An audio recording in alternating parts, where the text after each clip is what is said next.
দিকে কি তাকাস দিকে হ্যাঁ তাকিয়ে তাকিয়ে ও সংসারটা খেলছিস কি তাকাস তুই দিকে ওদের দিকে তাকাস তুমি তো ওকে সংসার করতে পারবে আমার বাঁচাবে আমার কি হবে বলো ওরা তোর নামে কমপ্লেইন করবে নিউজ চ্যানেলে দিয়ে দেবে নিউজটা আমার কি হবে বলো মানুষকে ঠকাস না ছটা মাস হ্যাঁ তুই কি করবি মাস ধরে ছটা মাস ধরে তুমি আমাকে ঠকালা এই তুই এরকম বলি কেন বল আমার সাথে কথা বল তুই ওকে বিয়ের প্রলোভন দিয়ে দিয়ে তুই ওর সাথে এরকম করলি কিছু না বল কিছু না করলি বল কিছু জন্য করলি ফোন ধর তোমার ফোন ধর কেন ও তো আমাকে ফোন করেছে ও আমাকে ফোন করেছে হাজারো ডাকবে ও আমাকে ফোন করে দেখেছে রাত্রিবেলা আমাকে রাত্রিবেলা এই তুই ছাড় তুই ছাড় হ্যাঁ কিছু ছাড়বো না ও সংসার নষ্ট করছিস সংসার তুইও জোড়া লাগাবি তুই সংসার জোড়া লাগাবি বুঝতে পারলি সংসার তুই জোড়া লাগাবি তুই কি মনে করিস সব মেয়েরা তোর ছাড়া আমি ছেড়ে দেবো তোরে হ্যাঁ তুমি সংসার এখন করবে না বিয়ে করবে না তুমি মিথ্যা কথা বলছো কিসের জন্য বললি দেবিকা তোমাকে নিয়ে আমি সংসার করব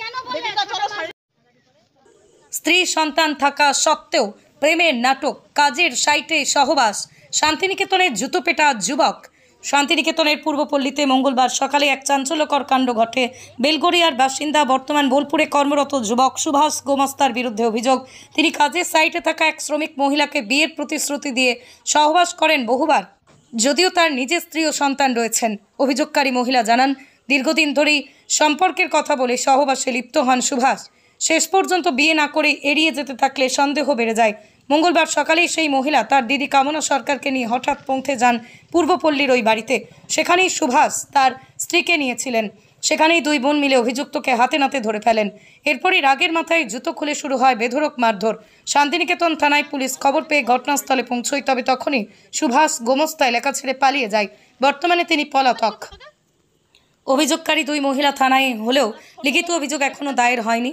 এই ঘটনাকে ঘিরে গোটা এলাকায় চাঞ্চল্য ছড়িয়েছে স্থানীয়দের মতে একজন বিবাহিত ব্যক্তির এমন আচরণ নিন্দনীয় সমাজের নৈতিকতা নিয়ে প্রশ্ন ওঠে এখন দেখার বিষয় অভিযুক্ত ধরা পড়ে কিনা এবং অভিযুক্ত ভুক্তভোগী মহিলা আদৌ থানায় লিখিত অভিযোগ দায়ের করেন কিনা তবে এমন ঘটনা থেকে শিক্ষা নিয়ে সমাজকে আরো সচেতন হতে হবে এমনই মত অনেকের এই ছেলেটা আমার দিদির সঙ্গে আজকে প্রায় 3 মাস হয়ে গেল 3-4 মাসের মধ্যে অনেকবার 6 মাস প্রায় হয়ে গেল অনেকবারও শারীরিক সম্পর্ক করেছে আর খালি সবসময় বলতো আমার দিদিকে যে আমি বড় আমার বাচ্চা কাচ্চা বউ কেউ নেই আর ও আজকে আমরা হুট করে জানতে পারি ওর একটা বাচ্চা আছে ক্লাস 1-এ পড়ে আর ওর 5-6 বছরের সংসার আছে বউটার নাম হচ্ছে উর্মিলা হাসদা আর এর নাম হচ্ছে ডাক নাম বাপি আর ভালো নাম কি রে সুভাষ গোমস্তা বাড়ি হচ্ছে কলকাতা কি বেলুরঘাট নাকি বেলগড়িয়ায় বাড়ি আর বোলপুরে ও সেন্টারিং কাজে বিল্ডিং গুলো চালায় বিয়ের প্রতিশ্রুতি দিত আর প্রত্যেকবার ডেকে ডেকে রেস্টুরেন্টে নিয়ে যেত হোটেলে নিয়ে যেত এই বোলপুরে আছে ইচ্ছে তো ওখানে যেত হ্যাঁ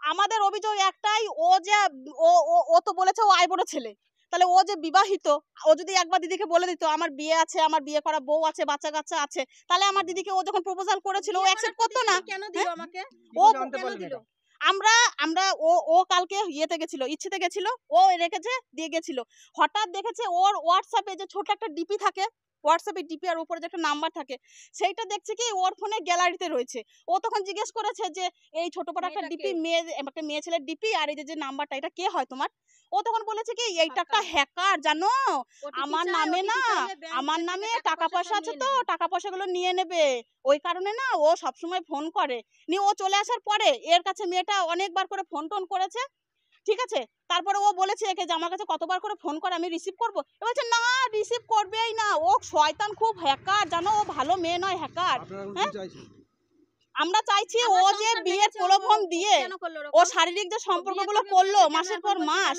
আর ও জানিয়েছে সবসময় ও আবিগত ছেলে আর ও যে বিয়ে বাচ্চা সবই আছে আর ও যে এই যে ওকে যে ধোকা দিয়েছে এইভাবে ও যেন ভালো কোনো ক্ষতিপূরণ দিক আমার নাম কামনা সরকার ও বিয়ে করবে এর প্রতিশ্রুতি দিয়ে সহবাস করেছেন আপনি বলেছিলেন যে আপনি অবিবাহিত তারপরে জানা যায় আপনি বিবাহিত এটা কি সত্যি ছবিটা বার কর ছবিটা দেখাবো কোন ছবিটা বার কর বিবাহিত ছবিটা বার কর সব সত্যি বার কর ছবিটা কেন করলেন এরকম কেন করেছেন দেবিকা তোমাকে ভালোবাসি আমি একা কোনো কিছু করিনি ওর ইচ্ছে ছিল ঠিক আছে ও আমার কাছে এসেছিল পরশুদিন আমি রীতিমতন আমি যেতে রাজি না, পরশুদিন থেকে আমার উপর টর্চারিং করছে, আসতে হবে তো আসতে হবেই তোমাকে। কালকে গত হ্যাঁ বলছে রেস্টুরেন্টে নিয়ে চলো, আমি বলছি না, ঠিক আছে ঠিক আছে আসতে হবে তো আসতে হবে। দুদিন ধরে এরকম বলে যাচ্ছে, হ্যাঁ তারপরের দিন কালকে বাধ্যতামূলক। আপনি তোমার বউ আছে বাচ্চা, তুমি গেলে আপনার যাবে বউ বাচ্চা থাকাকালীন আপনি এরকম কেন করলেন না? তুমি তো তাকে বিয়ে প্রতিশ্রুতি দিয়েছিলেন। বিয়ে হ্যাঁ বিবাহিত। কেন আপনি কি করলেন? প্রতিশ্রুতি দিয়েছিলেন বিয়ের? বিয়ের কথা বললেই আপনি চুপ করুন না। প্রতিশ্রুতি দিয়েছিলেন? বলেছিলাম হ্যাঁ বিয়ে করবো তোমাকে, কেন দিয়েছিলেন? ঠিক আছে। তো আপনি মিথ্যা কথা বলে মিথ্যা প্রবলন করে শারীরিক সম্পর্ক করেছেন। আপনার বিরুদ্ধে শারীরিক সম্পর্ক অভিযোগ করছে, বিয়ে প্রতিশ্রুতি দিয়ে সহবাস। কিন্তু ও আমাকে বলেছে যে আমি আমার সাথে দিয়েছি। শারীরিক সম্পর্ক করো, ও বলেছে আমাকে, ঠিক আছে ও আমাকে বলেছে যে আমার স্বামী বাইরে থাকে তুমি আসো আমার কাছে, ও আমাকে বলেছে আমার স্বামী বাইরে থাকে তুমি আসো আমার কাছে। আপনার নাম? আমার নাম সুভাষ গোমস্তা, কোথায় বাড়ি? বেলগড়িয়া। এখানে কি করেন? রাজমিস্ত্রি কাজ করি। কোথায়? কোথায় থাকেন আপনি? আমি এখানে জামবনিতে থাকি, কোন অ্যাপার্টমেন্টে কাজ করছেন? জামবনিতে আর সোনাঝুরিতে। তুই ওকে কষ্টে রেখে তুই নিজে সুখে থাকবি, তোর সুখে খাওয়ার ভাতে ছাই ঢালবো ছাই। তাহলে ছোট লোক থাকা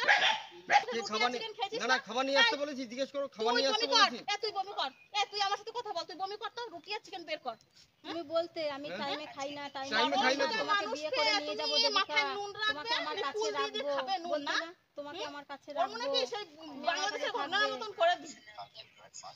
ছোট লোক থাকা দেবো, দেখবি দেবো। নার্সিং হোম, এখানে অভিজ্ঞ ডাক্তার দ্বারা নর্মাল, সিজার, হাই রিস্ক প্রেগন্যান্সি, ডেলিভারি সহ সমস্ত অপারেশন সুলভে করা হয়।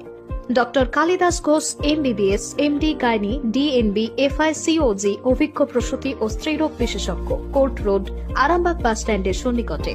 যোগাযোগ নম্বর 7384893374 অথবা 9153144650 অথবা 7001653381।